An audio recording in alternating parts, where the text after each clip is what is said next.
ఒకటవ పేతురు 4వ అధ్యాయం.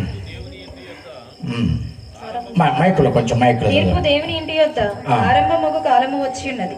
అది మన యొద్దనే ఆరంభమైతే దేవుని సువార్తకు అవిధేయులైన వారి గతి ఏమవును? వామ్మో, దేవుని తీర్పు ఎక్కడ స్టార్ట్ అవుతుందట?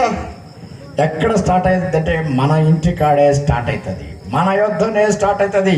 తీర్పు మన యొద్దనే స్టార్ట్. మా నాన్న చిన్నప్పుడు వాక్యం చెప్తుండేవాడు. మా నాన్న కూడా సేవకుడే, కూలి పని చేసుకుంటూ సేవ చేసేవాడు, ఉద్యోగం కాదు. ఆయన కూలి పని చేసుకుంటూ సేవ చేసేవాడు, నేను ప్రిన్సిపాల్ పని చేసుకుంటూ సేవ చేస్తాను. ఒకటే తేడా. రండి, 4వ అధ్యాయం 7వ వచనం. తీర్పు దేవుని ఇంటి యొద్ద ఆరంభమగు కాలం వచ్చి ఉన్నది. వచ్చుతున్నది కాదు, వచ్చి ఉన్నది.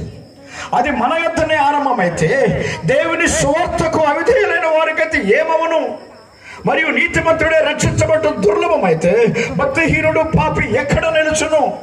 కాబట్టి దేవుని చిత్త ప్రకారం బాధపడు సత్క్రియలు గలవారు నమ్మకమైన సృష్టికర్తకు తమ ఆత్మను అప్పగించుకోవాలి.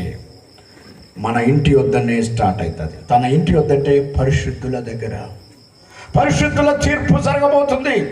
పరిశుద్ధులందరినీ దేవుడు తీర్పు తీర్చబోతున్నాడు. ఆ తీర్పులో లెక్కలు తీస్తాడు. దాన్ని పరిశుద్ధుల తీర్పు అంటారు, దాన్ని క్రీస్తు న్యాయపీఠం అంటారు.